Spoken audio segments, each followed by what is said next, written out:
یتیم عبداللہ دائی حلیمہ کا راج دلہا جناب محمد رسول اللہ صلی اللہ علیہ وسلم کی ذات اقدس سے اور جن کی ولادت باسعادت جس ماہ مبارک ربیع الاول سے جڑی ہوئی ہے، اس مہینے کے اندر اور اسی تاریخ کے اندر اس پروگرام کا منعقد کرنا اور آقا نامدار تاجدار مدینہ محمد مصطفیٰ صلی اللہ علیہ وسلم کی شان میں اور آپ کی سیرت طیبہ کو سننا اور اس کو سماعت کرنا اور اس پر عمل کی نیت کرنا، یہ سب ہم سب کے لیے باعث سعادت ہے، یہ سب ہم سب کے لیے یہ چیز نجات کا ذریعہ ہے، یہ ہمارے لیے ایمان کی بڑھوتری اور ترقی کا باعث ہے۔ قربان جائیے، یہ ربیع الاول کا مہینہ، اس مہینے کے اندر آقا نامدار حضور پاک صلی اللہ علیہ وسلم کی سیرت مقدسہ کے تذکرے کیے جاتے ہیں، کہیں پر ولادت باسعادت کا تذکرہ ہوتا ہے تو کہیں پر آپ کی تعلیمات کو بیان کیا جاتا ہے، تو کہیں پر آپ کی عبادات کا تذکرہ کیا جاتا ہے، تو کہیں پر آپ صلی اللہ علیہ وسلم کی جوانی مبارک کو بیان کیا جاتا ہے، تو کہیں پر آقا صلی اللہ علیہ وسلم کی مسجدی زندگی کو بیان کیا جاتا ہے، تو کہیں پر آقا صلی اللہ علیہ وسلم کے میدان جہاد میں کھڑے ہیں تو وہاں کی تفصیلات بتائی جاتی ہے، کہیں پر آقا صلی اللہ علیہ وسلم کی نبوت کا اعلان کرنا اور مکے کے حالات اور مکے کے ظلم و ستم آقا صلی اللہ علیہ وسلم کے اوپر جو توڑے جاتے ہیں اور ڈھائے جاتے ہیں اس کو بیان کیا جاتا ہے۔ قربان جائیے، ہر سیرت نگار کے سامنے اور سیرت مقدسہ کو بیان کرنے والے کے سامنے ایک سمندر ہوتا ہے، اس سمندر میں سے وہ سیرت نگار یا سیرت کو لکھنے والا یا سیرت کو بیان کرنے والا وہ چند چلو بھر دیتا ہے اور باقی کو چھوڑ دیتا ہے۔ اسی آج تک جب سے یہ دنیا بنی اور یہ دنیا حضور پاک صلی اللہ علیہ وسلم کے اس دنیا میں مبعوث ہونے سے لے کر آج تک جو ہے کوئی بھی انسان آقا صلی اللہ علیہ وسلم کی سیرت مبارکہ کو بیان نہیں کر سکا اور اس کا حق ادا نہیں کر سکا۔ ہر ایک نے یہ کہا اپنی بساط کے مطابق، اپنے علم کے مطابق اور اپنی صلاحیت کو چھوپنے کے بعد کہتا ہے بعد از خدا بزرگ تو ایک قصہ مختصر کہ اے رب پروردگار، اے رب ذوالجلال، اگر آپ کی ذات کے بعد، اگر آپ کے مرتبے اور مقام کے بعد اگر کوئی ذات اقدس ہے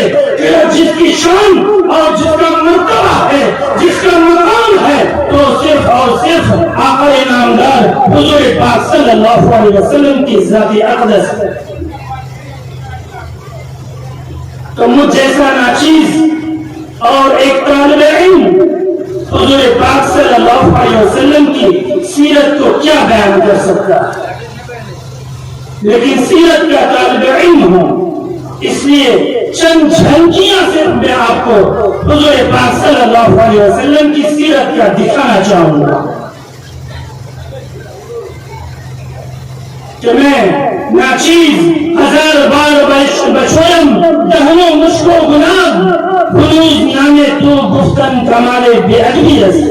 اے آقا صلی اللہ علیہ وسلم، اگر ہزار مرتبہ میں اپنے منہ کو گلاب اور مشک سے دھو کر اگر آپ کی شان کو بیان کرنا چاہوں تو بھی آپ کے کمال شان کے اندر بے ادبی ہو سکتی ہے، آپ کا کمال اور آپ کی شان بیان نہیں ہو سکتی۔ لوگوں، اللہ تبارک و تعالی نے ہمیں ایسا نبی عطا فرمایا ہے، ایسا نبی عطا فرمایا جن کی سیرت ولادت مبارکہ سے لے کر،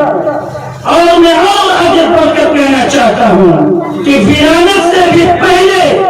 جب میرے آقا دنیا میں تشریف بھی نہیں لائے تھے، میرے آقا صلی اللہ علیہ وسلم کی ولادت نہیں ہوئی تھی، اور اس دنیا کو بنایا نہیں گیا تھا، اس دنیا کو سجایا نہیں گیا تھا، اس دنیا کے اندر انسانوں کی پیدائش نہیں ہوئی تھی۔ اللہ تبارک و تعالی حضور پاک صلی اللہ علیہ وسلم کی سیرت کو اور آپ کے شان کو وہاں سے بیان کرتا ہے۔ میرے آقا صلی اللہ علیہ وسلم کی شان وہاں سے بیان ہوتی ہے کہ اللہ تبارک و تعالی آسمان پر اور اللہ تبارک و تعالی اپنے عرش کے سامنے رب کائنات تمام لوگوں کو، تمام نبیوں کی روحوں کو جمع کر کے اللہ تبارک و تعالی حضور پاک صلی اللہ علیہ وسلم کی شان کو بیان فرماتا ہے۔ تو میں یہ کہنا چاہتا ہوں کہ کسی بھی انسان کی سیرت کو بیان کیا جاتا ہے یا اس کے زندگی کے حالات کو بیان کیا جاتا ہے تو اس کی ولادت سے لے کر، اس کی پیدائش سے لے کر، اس کے برتھ ڈے سے شروع ہوتا ہے اور اس کے انتقال پر ختم ہو جاتا ہے، اس کا چیپٹر کلوز ہو جاتا ہے۔ لیکن قرآن چاہیے میرے نبی کی سیرت کو بیان کیا جاتا ہے۔ میرے نبی کی سیرت ولادت سے شروع نہیں ہوتی ہے، اس دنیا کی پیدائش سے شروع نہیں ہوتی ہے۔ میرے نبی کی سیرت اس دنیا کی تخلیق سے پہلے، اس دنیا کے بنانے اور اس دنیا کے پیدا کرنے سے بھی پہلے، جب آسمان نہیں بنایا گیا تھا، جب زمین نہیں پیدا کی گئی تھی، جب اس دنیا کو سجایا نہیں گیا تھا، سورج چاند ستارے نہیں بنائے گئے تھے، اس وقت سے پہلے اللہ تبارک و تعالی حضور پاک صلی اللہ علیہ وسلم کی سیرت کو بیان کرتا ہے، آپ کی شان کو بیان کرتا ہے۔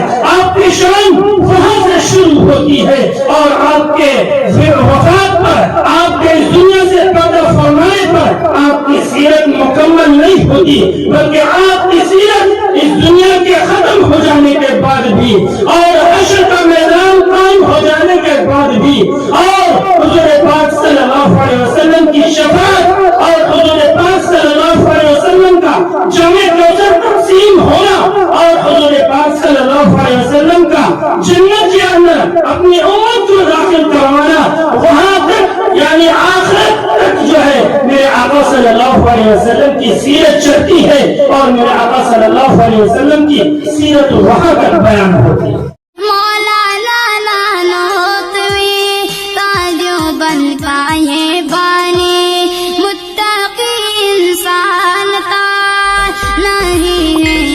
آسانی